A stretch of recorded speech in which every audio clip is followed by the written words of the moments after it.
What's going on, guys? Today we're doing a breakdown for the official release of My Hero Academia chapter 287.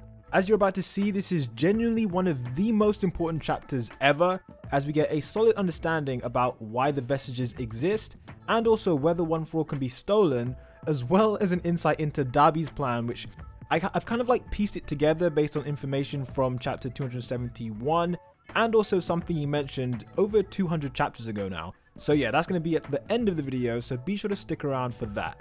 Before we begin, yesterday I did stream on Twitch for about an hour, but we were talking about this chapter, just literally page by page, so link in the description if that's more of your type of thing. But for this video, we're just talking about the important details and Easter eggs that I thought were quite interesting.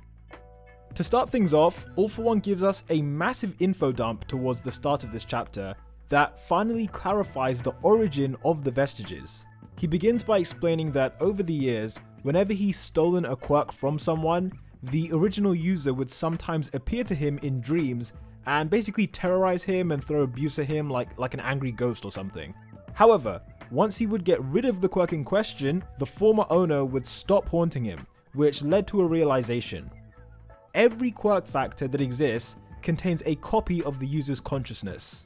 This is a terrifying thing to think about because it means that all the quirks the Doctor had stored in his lab over the years contain vestiges that were trapped alone inside this prison. I knew he was a bad guy, but come on, man, come on.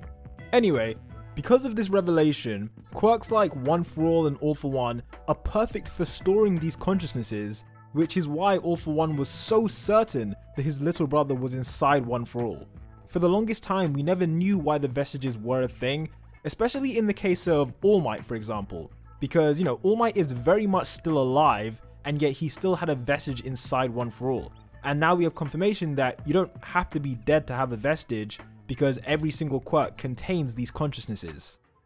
Before we move on to the next thing, there's just two things we should clarify.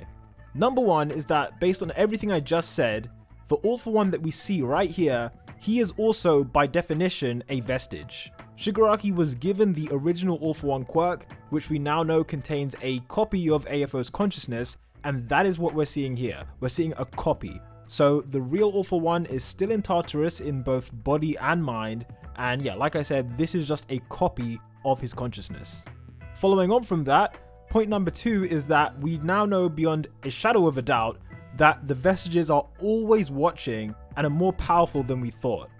During the sports festival, they watched Deku as he walked out the ring and consciously intervened to help him free himself, and likewise AFO's vestige was watching Shigaraki fight the heroes and intervened to save him from Endeavor.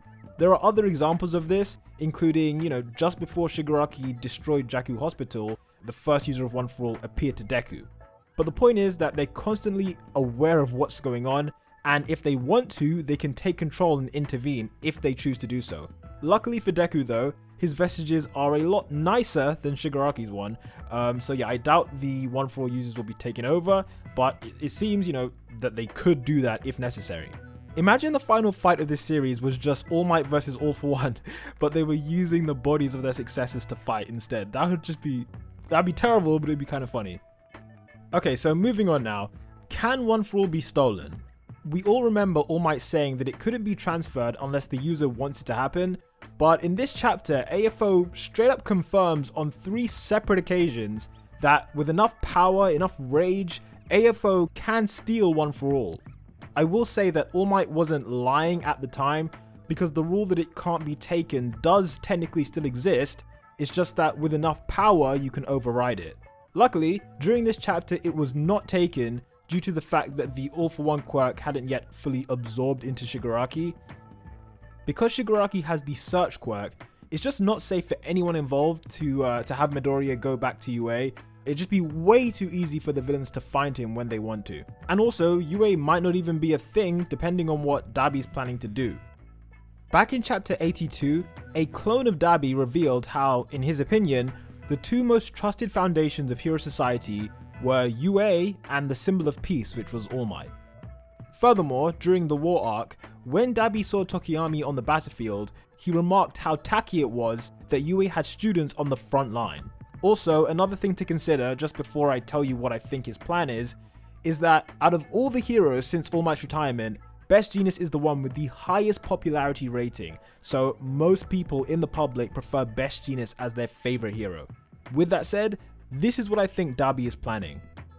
We see in this chapter that Skeptic tells Dabi that Shigaraki is fighting Endeavor, and you can see that Dabi's a bit shocked. He's like surprised to hear this, and he immediately tells Skeptic to start doing prep. When asked what they need to prep for, Dabi simply replies by saying the tearing down of Hero Society, which is again a callback to what he said all those chapters ago.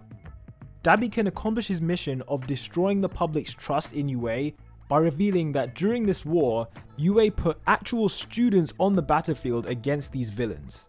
And yeah, they may have provisional hero licenses, but come on, this environment that they're in is ridiculously dangerous, way more so than anything they would have experienced in their training. However, it won't stop there, because if you remember, he's been keeping one big secret about a former UA student for a long time, and that is of course, Best Genius. Genius was declared missing a long time ago, but as manga readers will know, Genius's death was orchestrated by Dabi himself when he basically manipulated Hawks into killing the most popular hero around. Let's think about this for a second. The symbol of peace has retired, and the person who has replaced him as the most popular hero is Best Genius.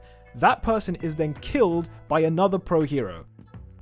On live TV, I think it's Dabi's plan to confirm beyond a reasonable doubt that Hawks killed Best Genius, thereby just putting the nail in the coffin for Hero Society. I imagine Skeptic's quirk can come in useful at this moment, as he could create like a copy of Genius's corpse for Dabi to show to the world, unless Dabi was just carrying it around with him in one of Mr. Compress's marbles. That, that's a possibility too.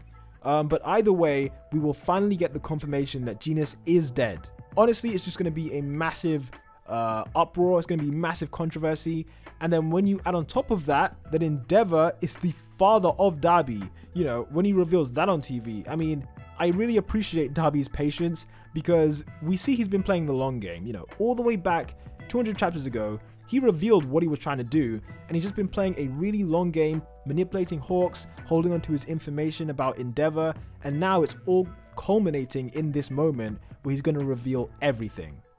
Anyway, there were a few small details and callbacks during this chapter, so I'm going to list a few of the ones that I could find, and you guys let me know if there's anything that you thought that I missed out that might be interesting.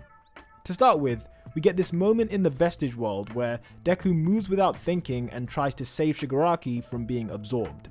In the back, you'll notice that there are 6 stars that appear out of nowhere, and each one represents the users of One For All who are not currently there.